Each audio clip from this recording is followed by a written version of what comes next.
C'è un notevole. grandissimo movimento di cittadini, ripeto, queste 12.000 firme raccolte in tempi molto rapidi, e ce ne sono altri 2 o 3.000 che stanno circolando che dobbiamo completare di raccogliere, danno la dimostrazione che ormai la consapevolezza della popolazione di questa città di Venezia, che è fatta di Venezia centro storico, che è fatta di terraferma, che è fatta di Porto Marghera, costringe gli amministratori a misurarsi con una nuova sensibilità che ha già deciso che cosa deve essere la futura Porto Marghera, cioè industrie compatibili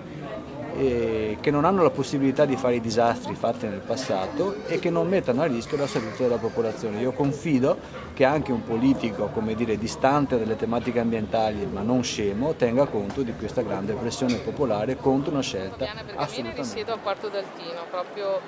una delle città che sono a ridosso del passante di Mestre, a ridosso anche di questo sito che è stato individuato per la realizzazione di un nuovo impianto di incenerimento. Come cittadina, ma soprattutto come mamma, sono davvero preoccupata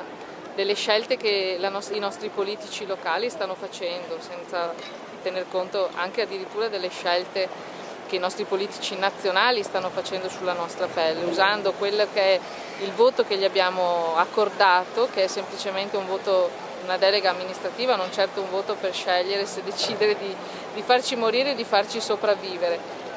È credo ormai di dominio comune la consapevolezza che questi impianti non portano del bene a nessuno, anzi sono altamente tossici, altamente nocivi. La mia testimonianza di semplice cittadina è quella di dire che il rifiuto si combatte non producendolo, riducendolo al massimo e quindi eliminando a monte quello che può essere poi il prodotto che è oggetto attualmente di un grande business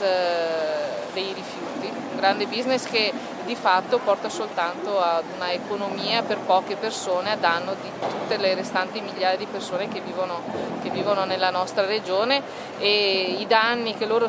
causeranno portando avanti questi business si ripercuoteranno su territori che non hanno in realtà confini né regionali né territoriali. 125.000 tonnellate all'anno, con tutto quello che comporta non solo il trattamento dei rifiuti, ma anche le polveri sottili emesse dagli automezzi che le porterebbero qua, insomma. Aspetta che vediamo.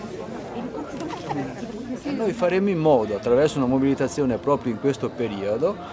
sappiano che ci sono persone che stanno decidendo sulla loro salute e queste persone devono sapere che c'è qualcuno che avvisa la popolazione di scelte assolutamente pericolose per il futuro di Marghera dal punto di vista industriale e per la loro salute. Speriamo che almeno il timore di un risultato negativo elettorale faccia modificare questa posizione e questa scelta. Perfetto, quindi darete delle indicazioni per non votare chi... Certo, non votare persone che non assumono una posizione diretta contro questa scelta scellerata per il nostro territorio.